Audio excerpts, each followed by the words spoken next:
Who's most to blame for the Sixers? Simmons got to take responsibility. Skip, he's the point guard. He missed a wide open dunk. He got a rebound. They were up one, and he goes right back up with it, Skip. The clock is freeing. Get the rebound, dribble it back out, let them run time off the clock. I don't know why. And sometimes, Skip, you have to go through this. You remember, Skip, in 1984, Magic Johnson is a two-time champion. He's a two-time finals MVP. He has a chance to beat the Celtics, but he dribbles the clock out. They lose that series, and they didn't call him Magic, they called him Tragic Johnson. That is true. And sometimes young players, even superstars, and I believe Ben Simmons will be a superstar, Skip, but you have to go through this. But this is unacceptable play. Brad, and give Coach Stevens some credit, Skip, because what they've seen on tape, he's not going to shoot a three. He's not going to shoot a mid-range. Let's do everything in our power to keep him outside the paint and make him shoot jump shots, because it seems to me he wants to lay the ball up, dunk it, or shoot a 5-foot, turn over the left, turn over his right shoulder. So Jaylen Brown, Marcus Smart, Jason Tatum, they're doing a great job of Marcus Marks. They're doing a great job of keeping him from the paint. But Skip, those turnovers that he made, you can't throw that. You can't throw a lazy pass like that. Now, maybe Embiid needs to come to him a little bit, but those are some lazy passes. I've seen Philly run the exact same play where he passed the ball to J.J. Redick at the side pick, and then he'll pretend like he's going to go. He'll pop right back out. Now, maybe that wasn't the play call, because it seems to me that J.J. Redick thought that's what he was going to do, because he passed the ball just like I've seen him do so many times before. But Skip, Ben Simmons hasn't played well this series, as well as he's played in the regular season. And when Embiid went down with that eye injury, he kept them afloat, averaging almost a triple-double. But in this series, Skip, he's been anything less than spectacular. Jason Tatum has outplayed him on every end of the spectrum, and it's very disappointing to see. But I want to give the Celtics a little credit, but the majority of the blame that the Sixers are in this situation belongs to Ben Simmons, because when he's on the court, they're minus. When he's off the court, they're plus. Unfortunately, I utterly, completely agree with everything you just said. And it's unfortunate because I picked the 76ers to win the East, and I do believe they would have been a tougher matchup for LeBron than the Celtics will end up being. We'll talk about that later. Okay. But in this case, I did not see this coming, because for a while, last 6 weeks of the regular season and through the Miami series in the first round, this didn't look like a good team. This looked like the best team, not only in the East, but in all of basketball. Yeah. They were just avalanching on people for entire halves. They were scoring 78 on LeBron in the first half of that end of the regular season game at Philadelphia. They were putting up 80s in either the first half or the second half. And all against of a sudden, Miami, who played great, stifling defense. Miami tried to get physical with them, and they got physical right back at them. And Ben Simmons in the Miami series showed me edge. He showed me guts. He showed me basketball backbone. He showed me a kid who took a punch in the mouth and stood right back up and punched back. Right. And they won it in 5 games going away. And Dwayne Wade sat up there on the podium after Game 5 and just said, it's not hard to admit that we just lost to a better team. Okay? Yeah. Wow. So Everybody I thought, saying they got here next. we go. So I said Sixers in 6 against Boston. You said Sixers in 6 against Boston. And then this happened. Ben Simmons did not happen. You've been calling him Roy because that's his middle name, but you were using it as R-O-Y, Rookie of the Year. And right now, he's more like Roy Hibbert to me, because he's got more Roy Hibbert in him than he has Rookie of the Year. Yeah. And Roy Hibbert was just What happened? a disaster. I looked. He was just out of basketball last year. I don't know. He bounced around 2 years ago, but whatever. But this is like Roy went to Roy Hibbert. Yes. Because of what you said. Brad Stevens said, timeout, he can't shoot.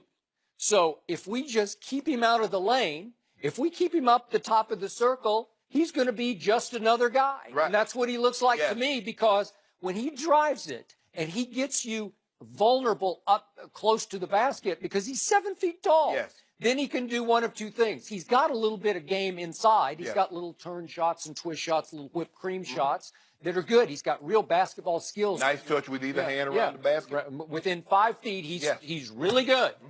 He can also turn and kick it to Bellinelli for a wide open three, or Ilyasova for a wide open three, or Covington, or Redick, or you name somebody, or Embiid for a wide open three.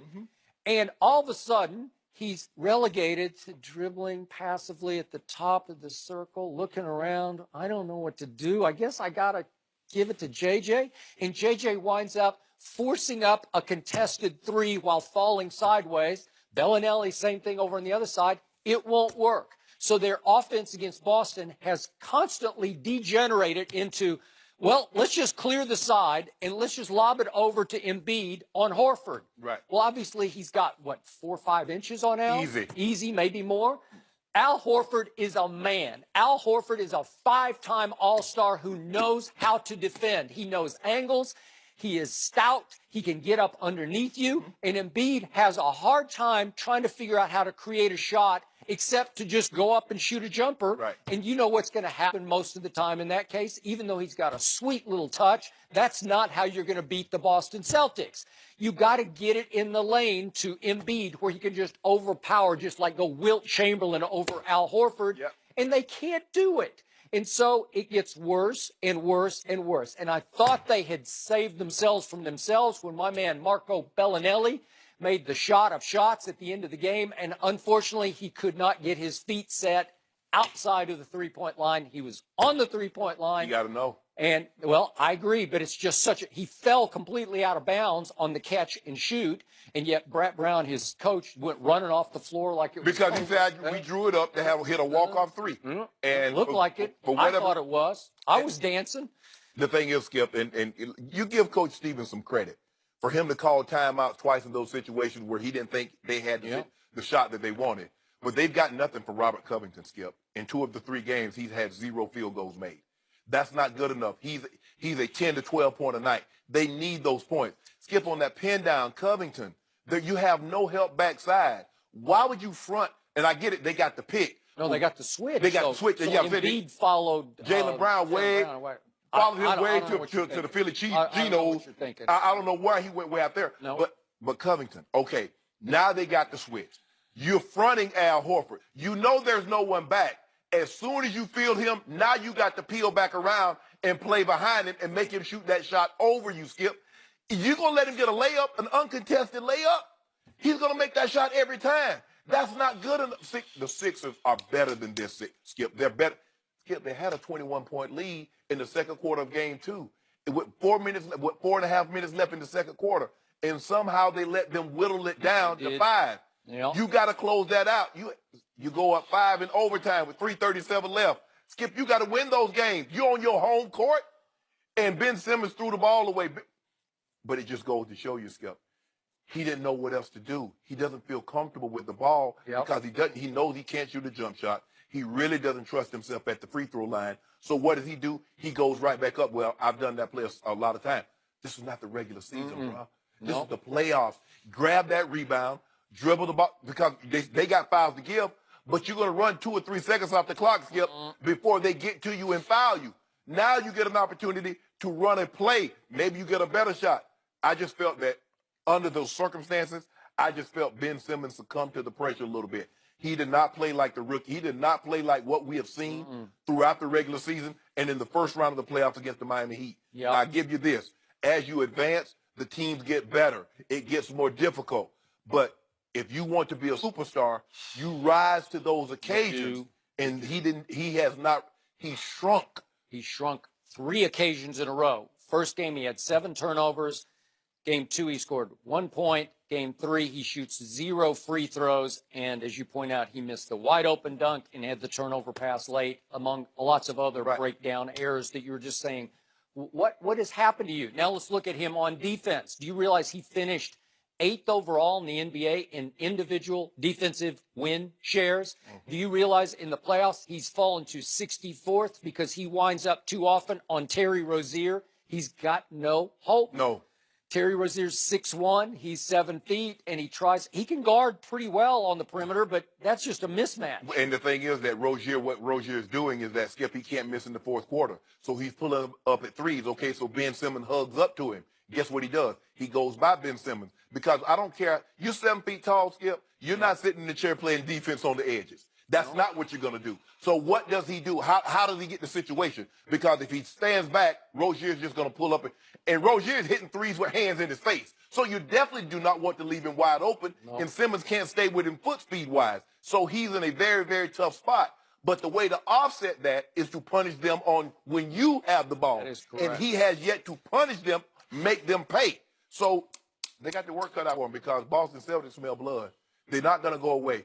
Brad Stevens, Skip, right now, he might be as good as there is coaching in the game of basketball. I agree. And that's in large part because his team really believes in everything Yes! he says. If you believe what your coach is calling, that's about half the battle. Skip, name another team that's in the playoffs. If you take their two best players away, they can still. So if you took Steph and KD off the Warriors, if you took CP3 and James Harden, or if you took who could win? Skip, I don't believe a team can win a game, let alone win a series. Look like they're about to win another series. Yep. I don't believe a team. They're without. So bottom line, it has come to this for Ben Simmons. They look better when T.J. McConnell is in the lineup. They just do. And I'm not saying T.J. McConnell's better than Ben Simmons because he's not. But he's got guts, and he can match up with Rozier sort of size for size. Yes. And he makes good passes on the perimeter. He's been hustling. He gets little hustle point plays inside. He got a three-point play on Sunday. We got a rebound and put it back up. In game two, remember, Brett Brown had a dilemma because he's sitting Simmons because McConnell's playing so well. And finally, 5 minutes to go, he says, well, I got to dance with who brung me. You know, he brung me this far. I'm going to put him back in. I wouldn't. And that was the end of that. And the good coaches can see that, Skip, because you saw Ty Lue last year against the Indiana series. Kyrie and Kevin Love stayed out the entire fourth quarter because LeBron then was making that comeback. Now, that's a very tough. Now, the player is going to have to understand because they cost David Fizdale his job in Memphis, Skip, because he kept Marc Gasol out. That's correct. Marc Gasol made us fit about it, and the next thing you know, now David Fizdale is in New York. So it takes a special type of person to understand. So you know what? Because we saw with LeBron, remember against Milwaukee, they were coming back, and Ty Lue tried to put Bron in. Bron said, "Nah, they got this. Let them ride. Right? No, I ain't going nowhere." Oh, so the head coach made the call? Yeah. He was trying to put Bron in, and Bron said, "Nah, Lue, let them go and have this. They got it." Speaking of LeBron, LeBron now has 5